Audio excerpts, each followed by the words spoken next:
ဆိုပါတယ်ဒီနေ့ကတော့ကျမတို့အလုပ်ကလေးနည်းနည်းပါနေရတယ်မှန်ပြတောင်ကိုသွားတဲ့ blog လေးကိုရိုက်ပြမှာဖြစ်ပါတယ်ရှင်ဒါကတော့တိုက်ကြီးပြိုးပြည်လမ်းမကနေမှန်ပြတောင်သွားတဲ့လမ်းလေးအပိုးချောင်းလမ်းပေါ့နော်ဒီလမ်းကိုကျမတို့စဝင်ပြနေတာဖြစ်ပါတယ်ပြီးလို့ရှိရင်မှန်ပြတောင်ဘက်သွားတဲ့လမ်းလေးတွေကိုတစ်ချက်လောက်ရိုက်ပြပါမယ်ရှင်ဒါလေးကတော့မှန်ပြတောင်ဘက်သွားတဲ့လမ်းလေးကိုဖွေတာဖြစ်ပါတယ်ဒါကတော့ကျမတို့ဒါပြန်ကျစ်ဆက်လမ်းပေါ့နော်ဝင်းမြူရေးဆုံးသွားတဲ့လမ်းဖြစ်ပါတယ်လမ်းလေးကတော့အဝင်ဝမှာဒီလိုလေးတော့နည်းနည်းရှိရရှင်ဒီလိုရှုခင်းလေးတွေကိုဖြတ်လာမှာဖြစ်ပါတယ်ရှင်ပတ်ဝန်းကျင်ကတော့ဒီမှာတောတောင်လေးတွေကြားတဲ့သွားမှာပါနော်မှန်ပြတောင်မရောက်ခင်ကျမတို့ဒီမှာကြားချောင်းရွာလေးကိုဖြတ်ရပါမယ်ရှေ့မှာကျမတို့ဒါမွေးမြူရေးဆုံးပေါ့နော်ဧက2000မွေးမြူရေးဆုံးဖြစ်ပါတယ်အဲ့ဒီကနေမှကျမတို့ဒီဘက်လမ်းလေးကိုချိုးပြီးတော့သွားမှာဖြစ်ပါတယ်ဒါမှန်ပြတောင်ကိုသွားတဲ့လမ်းလေးကိုစသွားနေပြီပေါ့နော်ဟောမှာလှမ်းမြင်နေရပါပြီဟုတ်ကဲ့ဒါကတော့တောင်ကိုစတက်နေပြီဖြစ်ပါတယ်ရှင်မှန်ပြတောင်ကိုဒီညာလေးကတော့နည်းနည်းပြေးပါသေးတယ်နော်ကျမတို့ဟိုအပေါ်မှာတော့ပုံမှတ်ပါမယ်ရှင်မှန်ပြတောင်မှာဒီနားထိကတော့ကွန်ကရစ်လမ်းဖြစ်ပါတယ်လမ်းကောင်းပါတယ်ရှင်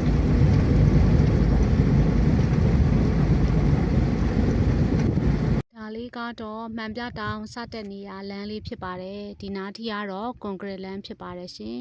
ခဏနေကြရင်ကျမတို့မြေသားလမ်းလေးအတိုင်းကိုဆက်ပြီးတော့တက်ပြမှာဖြစ်ပါတယ်အဆုံးထိလိုက်ပါကြည့်ရှုပေးကြပါရှင်မြေသားလမ်းလေးကိုစတက်နေပါပြီရှင်ကျမတို့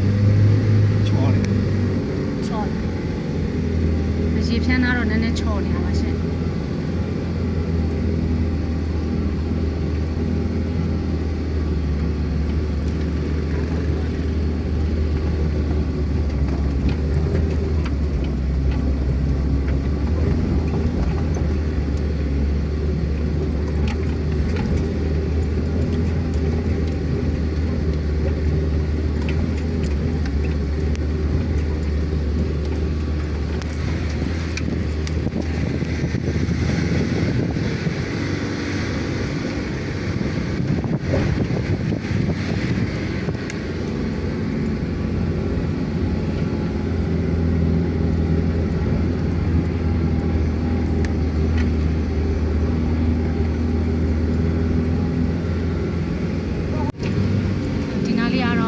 မှတ်ပါတယ်နော်ဒီမှာဒါကျမတို့တောင်ပေါ်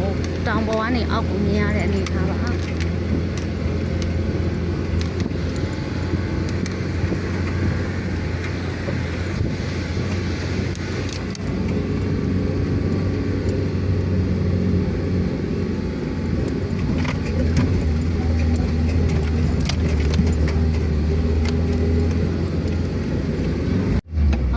ဆွမ်းနာကျမတို့ဒါမတ်တဲ့နေရာ2နေရာပေါ့နော်အနာလေးပြီးသွားပြီဆိုတော့ကျမတို့ဒီမှာကွန်ကရစ်လမ်းပြန်ဖြစ်သွားပါပြီရှင်လမ်းပြင်နေစေနေထားမို့ဆွမ်းနာနေရာလေးတွေကတော့နည်းနည်း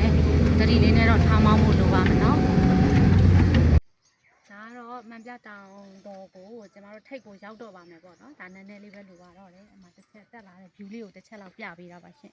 ဟိုအောက်ကနေစတက်တာဒီအောက်ခြေကနေဆိုလို့ရှိရင်ကျမတို့တောင်ပေါ်ထိဆိုလို့ရှိရင်တော့ဒါဖြည်းဖြည်းချင်းပေါ့နော်ထိမ့်တက်လာမယ်ဆိုတော့ဒါ6မိနစ်နီးပါးလောက်တော့တက်ရမယ်ရှင်အပေါ်နားလောက်ထိဆိုလို့ရှင်လေသူကလမ်းလေးပြင်နေတဲ့2နေရာရှိတဲ့အတွက်ဖြည်းဖြည်းချင်းတော့ထိမ့်မောင်းရမယ်အဲ့2နေရာကတော့နည်းနည်းမှတ်ပါတယ်နော်ဒါတော့ကျမတို့တောင်ထိပ်ကိုရောက်တော့ပါမယ်ရှင်ဖျားကိုရောက်ပါတော့မယ်နော်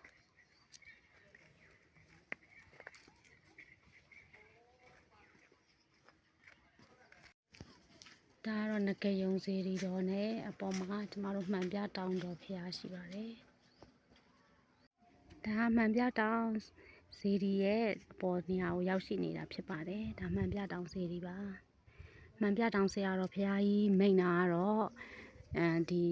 ဂျိုးပြူရေကန်ကြီးပေါ့နော်ဗြိတိရှားတွေလက်ထက်တော့မှာတဲ့ဂျိုးပြူရေကန်ကြီးကိုလိုအပ်တဲ့ဒီဂျိုးပြူပိုက်လိုင်းအတွက်ပစ္စည်းတွေချဖို့အတွက်ပေါ့နော်ဒီတောင်ကအမြင့်ဆုံးဖြစ်တဲ့အတွက်သူတို့ဒီရခင်ခေတ်ကလေရင်တွေဆင်းဖို့အတွက်ပေါ့နော်ဒီနေရာမှာတဲ့မှန်နဲ့ပြပြီးတော့မှလေရင်ကနေပစ္စည်းတွေနဲ့ချပါတယ်တဲ့အဲ့လိုတော့ဆရာတော်ဖျားကြီးကမိတ်ပါတယ်အဲ့ဒါကိုအစွဲပြုပြီးတော့မှန်ပြတောင်လို့ခေါ်တာလည်းဖြစ်ပါတယ်တဲ့ဒါတော့ဆရာတော်ဖျားရဲ့မိတ်မာတဲ့စကားလေးပေါ့နော်မှန်ပြတောင်ဆရာတော်ဖျားကြီးရှိပါတယ်ဒီမှာ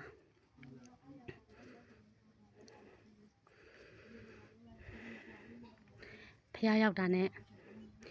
ငိုကျင်တယ်လို့လွမ်းကျင်တယ်လို့တော့ဖြစ်သွားပါတယ်ရှင်ကြက်သိန်းလေးလည်းထားပါတယ်ဟုတ်ကဲ့ပါရှင်ဒီမှန်ပြတောင်ဆရာတော်ဘုရားကြီးကိုဖူးရင်းနဲ့မှန်ပြတောင်စေတီကိုဖူးဖို့အတွက်ဆိုလို့ရှင်တော့ကျမတို့ရန်ကုန်မြို့ရနေဆိုလို့ရှင်လာမယ်ဆိုတော့2 နာရီခွဲလောက်လာမယ်တိုက်ကြီးပြည်လမ်းမကနေလာမယ်ဆိုလို့ရှင်တော့ဒီဘက်ထိဆိုတော့ကျမတို့မိနစ်20လောက်ဝင်နေရောက်ရှိမှာဖြစ်ပါတယ်ရှင်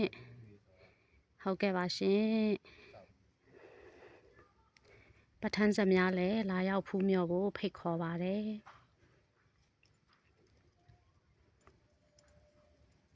ဒါလေးကတော့မှန်ပြတောင်ရဲ့အစင်းလန်းလေးဖြစ်ပါတယ်ဒါနေဝင်ဆန်းဆက်အချိန်လေးကိုရိုက်ပြပေးတာဖြစ်ပါတယ်ရှင်နေဝင်ချိန်လေးပါနော်အကျန်းလှပါတယ်ဒီနားလေးကတော့view လေးလည်းလှပါတယ်ရှင်